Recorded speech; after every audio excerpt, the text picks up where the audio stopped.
Hey, it's Inve here with a quick video covering some new news and information that we got about Armored Core 6. First things first, if you enjoyed this kind of video, please subscribe. I'll be making more news content on Armored Core 6 as I get more information. Now let's jump right into the info. So, first things first, we've got a leaked back of the box from the Armored Core 6 box.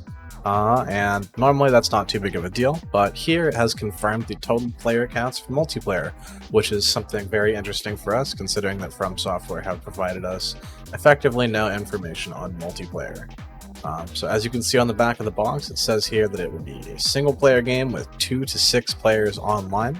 That small square circled in red at the bottom says that there will be a total of 3 additional players allowed for spectating to bring the game's total player count online to 9 players. That was initially confirmed via Google Translate, however, I had a friend of mine who speaks Japanese translate it directly for me. Now, on to the more interesting stuff. IGN today released a video going over some of the stuff that was shown at their after party, and in it we got to see a few very brief snippets of some new parts that hadn't been yet revealed. I'm just going to go over those parts and read out the part info for you.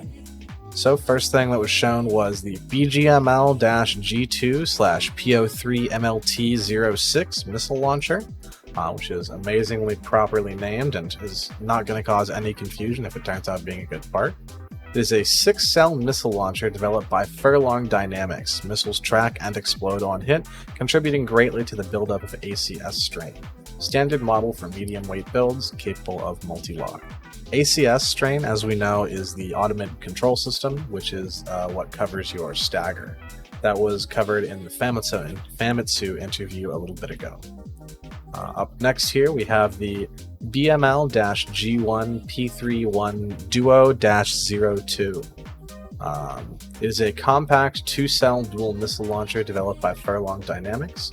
Traps target in a pincer trajectory, limiting evasive options. This model is suitable for use with lightweight builds and is capable of multi-lock. With that one out of the way, we're on to the BML-G3P04ACT-01. It is a homing missile launcher developed by Furlong Dynamics. It features a high-powered payload with propulsion systems deliberately slowed down. Missiles hound targets during lengthy airborne time, enabling heavy pressure tactics. Moving.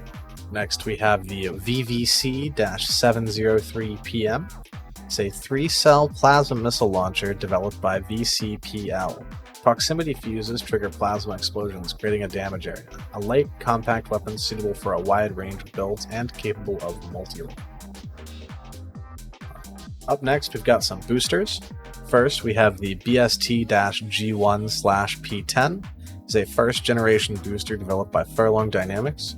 Though inferior to current models, this booster remains a viable choice, especially for lightweight assemblies, due to its modest energy burden and ease of use. Next, we have another booster, which is the BST-G2P06SPD. It's a second-generation booster developed by Furlong Dynamics. This model prioritizes movement speed over quick boost thrust, making it a good fit for assemblies that are designed for endurance. Next, here we have yet another booster, the Alula/21E. This booster is specialized for initial thrust, developed by Schneider, intended for use with Schneider frames that allows for extremely high evasive performance when used as part of a lightweight assembly. Next part that we have was only barely shown. It's a container missile launcher called the BML-G1/P29CNT. Haha, funny. The description is, it's a container missile launcher developed by Furlong Dynamics, fires a container that flies in a forward trajectory and is loaded with a large number of micro missiles, which scatter explosions during the container's flight. Something to note is that I believe this is probably the launcher that was used in the trailer by that tank. I'll have the footage on screen now. Up next, my favorite name so far, the BM-0999 Deliverable.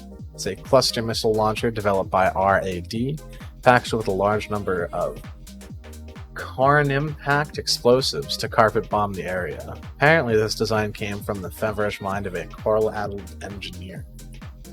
Up next we have my true favorite, The BC-5001 Soup is a siege missile launcher developed by RAD. The missiles linger for a short while after launch before propelling themselves towards the target, allowing the user to effectively surround their target single-handedly. We are coming up on the end now, but we have a couple more. Up next, we have the 45-091 JVLN Beta. I assume that's pronounced Javelin. Special missile launcher developed by Allmind creates a chain of delayed explosion along the missile's trajectory, putting additional pressure on targets if they manage to evade the initial missile. Next, we have the EL-PW01 Trueno. It's a needle missile launcher developed by Elcano. Fires stake-shaped projectiles at high velocity that bore through the target's armor. These are non-explosive missiles that rely on raw power. A couple of interesting things to note about these new weapons. I don't think we've ever had a non-explosive missile before. Correct me if I'm wrong in the comments, which is, just super cool. I'm definitely going to try and BM people with these online. Another very interesting one is the Soup. I love the name.